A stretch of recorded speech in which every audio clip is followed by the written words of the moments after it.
شكوت الضيق في صدر رحب والدمع فاض من الأسية وانسكب اهرع إلى الرحمن واسلك. الحمد لله رب العالمين حمدا كثيرا طيبا مباركا فيه وأشهد أن لا إله إلا الله وحده لا شريك له وأشهد أن محمدا عبده ورسوله أما بعد. প্রিয় ভাই বোনেরা, আজকে আমরা এমন একটি বিষয় নিয়ে আলোচনা করব যে বিষয়টি আমাদের অবস্থা ভেদে পর্যায়ক্রমে ছোট বড়, নারী পুরুষ, আলেম জাহেল সকলের জন্যই প্রয়োজন। আর সেই গুরুত্বপূর্ণ বিষয়টি হচ্ছে জিহাদুন নফস তথা নফসের বিরুদ্ধে জিহাদ করা।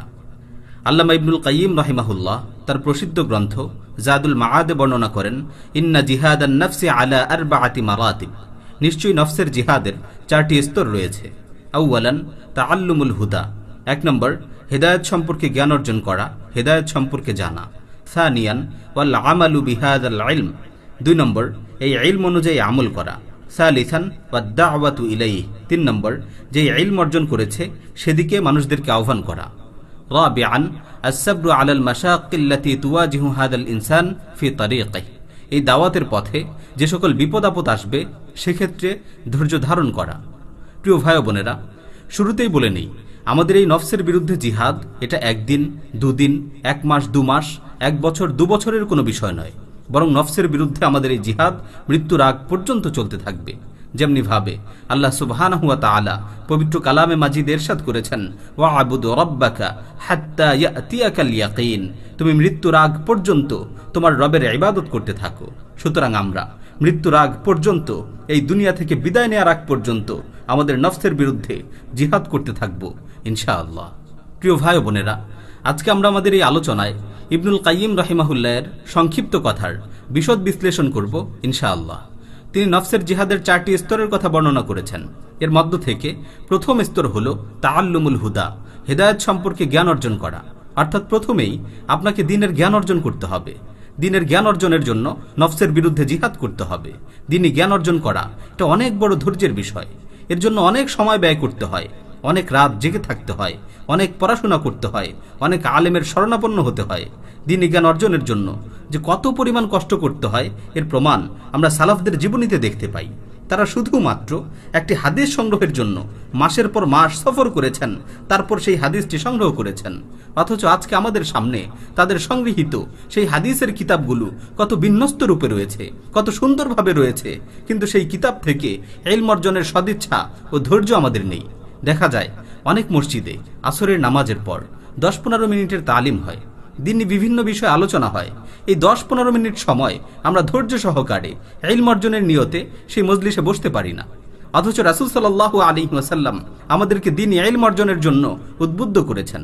রাসূল সাল্লাল্লাহু আলাইহি ওয়াসাল্লাম বলেন, মান সালাকা তারিকান ইয়ালতামিসু ফীহি ইলমান সাহহালাল্লাহু লাহু তারিকান ইলাল জান্নাহ, যে ব্যক্তি জ্ঞান অর্জনের জন্য সামান্য পরিমাণ পথ অতিক্রম করে আল্লাহ তাআলা তার জন্য জান্নাতের পথকে সহজ করে দেন। অন্য হাদিসে বর্ণিত হয়েছে, তালিবুল ইলমের জন্য সমুদ্রের মাছ ও গর্তের পিপিলিকারাও দোয়া করতে থাকে। একজন আলেমকে আল্লাহ সুবহানাহু ওয়া তাআলাও সম্মানিত করেছেন। পবিত্র কালামে মাজিদে আল্লাহ তাআলা তার নবীকে জিজ্ঞেস করছেন, তার নবীকে প্রশ্ন করছেন, কুল হাল ইয়াস্তাউল লাযীনা ইয়ালামুনা ওয়াল লাযীনা লা ইয়ালামুন, হে নবী আপনি বলুন তো, যারা জানে আর যারা জানে না তারা কি কখনো সমান হতে পারে? প্রিয় ভাই ও বোনেরা, সুতরাং আমাদের উচিত ইলমে দ্বীন অর্জনের জন্য আমাদের নফসের বিরুদ্ধে জিহাদ করা। আজকে অধিকাংশ মুসলমানদের অবস্থা হচ্ছে তারা তাদের দ্বীন সম্পর্কে কিছুই জানে না, ইসলামী আকীদা সম্পর্কে তাদের কোনো ধারণাই নেই। তাদেরকে যদি জিজ্ঞেস করা হয় কালিমাতুত তাওহীদ লা ইলাহা ইল্লাল্লাহর শর্তগুলো কি কি, তারা বলবে আমরা জানি না। তাদের যদি জিজ্ঞেস করা হয় তাওহীদের রোকনসমূহ কি কি, তারা বলবে আমরা জানি না। তাদের যদি জিজ্ঞেস করা হয় ঈমান ভঙ্গের কারণসমূহ কি কি, তারা বলবে আমরা জানি না। এমনি ভাবে তাদের যদি আল্লাহর কিতাব, ফেরেশতা ও নবী রাসূলদের সম্পর্কে জিজ্ঞেস করা হয় তাহলে তারা বলবে আমরা জানি না। কিয়ামতের আলামত, কবরের জীবন, পুনরুত্থান দিবস, জান্নাত জাহান্নাম সম্পর্কেও তাদের কোনো ধারণা নেই। এই হলো আকীদা সংক্রান্ত ব্যাপারে অধিকাংশের অবস্থা। অধিকাংশ মানুষ তো তার প্রতিপালক সম্পর্কেও জানে না। আর এই অজ্ঞতার কারণেই মানুষ নিজের অজান্তেই শিরক, কুফর ও বিদআতের মতো ভয়াবহ কাজে লিপ্ত হচ্ছে। অজ্ঞতার জাহালাতের কারণেই মানুষ গুনার সমুদ্রে হাবুডুবু খাচ্ছে। প্রিয় ভাই ও বোনেরা, গুনাহ থেকে বেঁচে থাকতে হলে, সঠিক দ্বীনের উপর চলতে হলে আমাদেরকে ইসলাম সম্পর্কে জ্ঞান অর্জন করতে হবে। আমরা যদি আল্লাহর আদেশ নিষেধগুলোই না জানি, তাহলে আমরা কিভাবে আল্লাহর নৈকট্যশীল হব? সুতরাং আমাদের উচিত দ্বীনি জ্ঞান অর্জনের ব্যাপারে আমাদের নফসের বিরুদ্ধে জিহাদ করা। আজকের দিনে তো জ্ঞান অর্জন করা অনেক সহজ হয়ে গেছে। হাঁটতে, বসতে, গাড়িতে, ট্রেনে, বিমানে, সব জায়গায় জ্ঞান অর্জনের সুযোগ রয়েছে। অনেকে হয়তো বলবে, আমি মূর্খ মানুষ, পড়তে জানি না, লিখতে জানি না, আমি কিভাবে জ্ঞান অর্জন করব? আসলে যারা পড়ালেখা জানে না তাদের জন্যেও জ্ঞান অর্জনের অনেক সুযোগ রয়েছে। অনলাইনে বিভিন্ন আলেমদের অডিও ভিডিও দার্স পাওয়া যায়। আপনারা ধারাবাহিকভাবে সেগুলো শুনতে থাকুন। ইনশাআল্লাহ ইসলাম সম্পর্কে অনেক কিছুই জানতে পারবেন, অনেক কিছু শিখতে পারবেন। কেউ যদি দৈনিক একটি করে বিষয়ভিত্তিক আলোচনা শোনে, তাহলে মাসে তার 30টি বিষয় আলোচনা শোনা হবে। সে 30টি বিষয়ে জ্ঞান অর্জন করতে পারবে। সুতরাং যারা পড়তে জানে না তাদের উচিত এ ধরনের ইলমি বিষয়ে বেশি বেশি আলোচনা শোনা। আর যারা পড়তে জানে তাদের উচিত দৈনিক দীর্ঘ একটি সময় অধ্যয়ন করে কাটানো, নিজের জন্য একটি সিলেবাস নির্ধারণ করে নেয়া, সেই সিলেবাস অনুযায়ী দৈনিক ধারাবাহিকভাবে অধ্যয়ন করা। আরেকটি গুরুত্বপূর্ণ বিষয় হচ্ছে, পড়াশোনার সময় যেখানেই আমরা বুঝবো না সেখানেই আমরা আলেমদের শরণাপন্ন হব, নিজে নিজে মন গড়া ভাবে সিদ্ধান্ত নিব না। কেননা আল্লাহ তাআলা বলেছেন, ফাসআলু আহলা যিকরি ইন কুনতুম লা তা'লামুন, যদি তোমরা না বোঝো, যদি তোমরা না জানো, তাহলে আলেমদের কাছে জিজ্ঞেস করে নাও। সুতরাং যদি আমরা সংশয়পূর্ণ জায়গাগুলোতে আলেমদের থেকে জিজ্ঞেস করে জেনে নেই, তাহলে ইনশাআল্লাহ আমাদের আর বিভ্রান্ত হওয়ার আশঙ্কা থাকবে না। প্রিয় ভাই ও বোনেরা, সুতরাং নফসের জিহাদের প্রথম স্তর হচ্ছে দ্বীনি জ্ঞান অর্জনের ব্যাপারে প্রবৃত্তির সাথে লড়াই করা। ইবনুল কাইয়িম রাহিমাহুল্লাহ বলেছেন, নফসের জিহাদের দ্বিতীয় স্তর হচ্ছে আল আমালু বিহাযাল ইলম, যে ইলম অর্জন করেছে সেই ইলম অনুযায়ী আমল করা। আসলে ইলম অনুযায়ী আমল করা এটা অনেক কষ্টকর বিষয়, এটা খুব কঠিন বিষয়। এর জন্য অনেক মুজাহাদা করতে হয়। যেমন আমরা রাসূল সাল্লাল্লাহু আলাইহি ওয়াসাল্লামের অনেক হাদিস জানি, কিন্তু এর উপর আমল করি না। এর কারণ কি? এর কারণ হচ্ছে অলসতা। উদাহরণস্বরূপ, রাসূল সাল্লাল্লাহু আলাইহি ওয়াসাল্লামের একটি সুন্নত সম্পর্কে আমরা সকলেই জানি। তিনি যখন ঘুমানোর জন্য বিছানায় যেতেন, তখন অজু করে পবিত্রতার সাথে ঘুমাতেন। তো ঘুমানোর পূর্বের এই সুন্নতটা সম্পর্কে আমরা সকলেই অবগত আছি, কিন্তু আমরা কি এই সুন্নতের উপর আমল করি?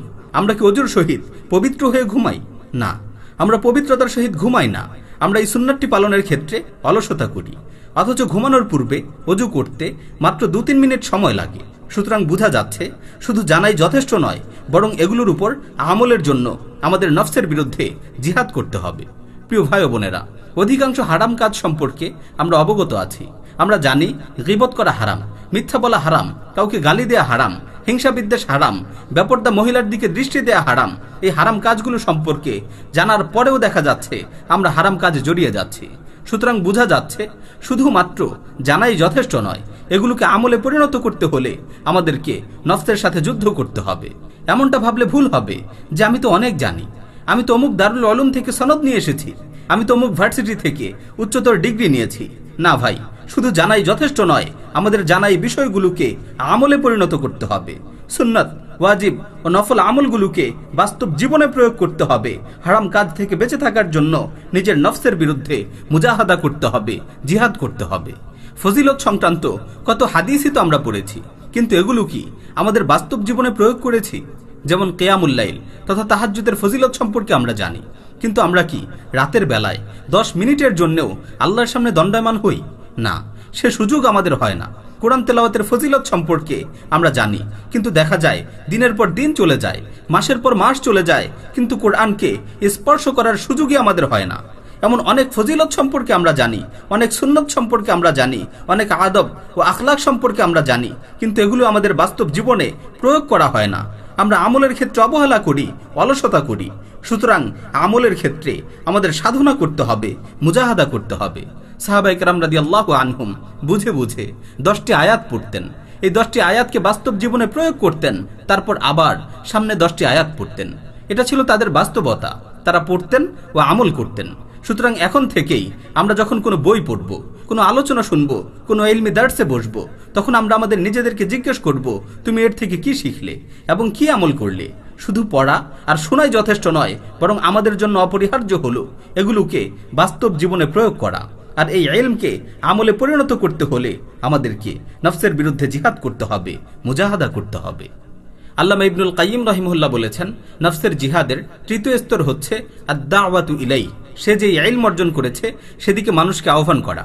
যখন আমরা ইলম অর্জন করলাম এবং ইলম অনুযায়ী আমল করলাম, তখন আমাদের দায়িত্ব হচ্ছে এই ইলমের দিকে মানুষদেরকে আহ্বান করা। কেননা শুধুমাত্র আমরা আমল করব আর মানুষেরা বঞ্চিত থাকবে, এটা তো হতে পারে না, এটা তো মেনে নেওয়া যায় না। অনেকে হয়তো বলবেন, ভাই আমি কিভাবে দাওয়াত দিব, আমি তো দাওয়াত দেওয়ার পদ্ধতি জানি না, সুন্দর করে গুছিয়ে কথা বলতে পারি না, সুন্দরভাবে মানুষের সামনে কোনো কিছু উপস্থাপন করতে পারি না, এখন আমি কি করব? প্রিয় ভাই ও বোন, আপনার জন্য অনেক কিছু করার সুযোগ রয়েছে। যেমন বাজারে এখন আকীদা সংক্রান্ত, তাওহীদ সংক্রান্ত ছোট ছোট রিসালা পাওয়া যায়। আপনি কি মানুষদের আকীদা সংস্কার করতে চান? তাহলে এই বইগুলো মানুষদের মাঝে বিতরণ করুন, তাদেরকে পড়তে উদ্বুদ্ধ করুন, তাহলে আপনার আকীদা সংক্রান্ত দাওয়ার কাজ হয়ে যাবে। আপনি কি মানুষকে রাসূল সাল্লাল্লাহু আলাইহি ওয়াসাল্লামের সুন্নাহর উপর নিয়ে আসতে চান? তাহলে বাজার থেকে দৈনন্দিন জীবনের সুন্নাহ সংক্রান্ত ছোট ছোট রিসালাগুলো সংগ্রহ করুন, মানুষদের মাঝে বিতরণ করুন, এর দ্বারা আপনার দাওয়ার কাজ হয়ে যাবে।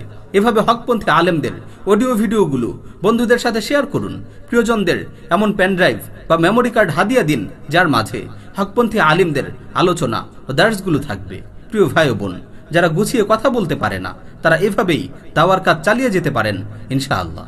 এছাড়াও আপনি আপনার পরিবারের মাঝে তালিমের হালাকা চালু রাখুন, তাদের নিয়ে নিয়মিত রিয়াদুস সালিহিন থেকে সুন্দর সুন্দর হাদিস পাঠ করুন। ইসলামের বিভিন্ন বিষয় নিয়ে আপনারা ঘরোয়াভাবে আলোচনা পর্যালোচনা করুন, তাহলে আপনাদের ইলম বাড়তে থাকবে, এটা আপনাদের দাওয়ার কাজ হবে। সুতরাং বোঝা যাচ্ছে, কেউ দাওয়াতের কাজ করতে চাইলে দাওয়াতের অনেক পদ্ধতি রয়েছে, অনলাইন অফলাইনে অনেকভাবেই মানুষদের দাওয়াত দেওয়া যায়। সুতরাং আমাদের উচিত দৃঢ় সংকল্প করা আর নফসের মোকাবেলা করে দাওয়াতের কাজকে সামনে অগ্রসর করা। আল্লামা ইবনুল কাইয়িম রাহিমাহুল্লাহ বলেন, নফসের জিহাদের চতুর্থ স্তর হচ্ছে আস-সাবরু আলাল মাশাক্কিল্লাতি তুওয়াজিহু হাদাল ইনসান ফি তারিকিদ দাওয়া। এই দাওয়াতের পথে যে সকল বিপদ আপদ আসবে সেই ক্ষেত্রে ধৈর্য ধারণ করা। অনেকেই মনে করে থাকে দাওয়াতের পথে ফুল ছিটানো রয়েছে, অথচ এই দাওয়াতের পথ হচ্ছে কণ্টকময়। এ পথে অসংখ্য কাঁটা বিছানো রয়েছে।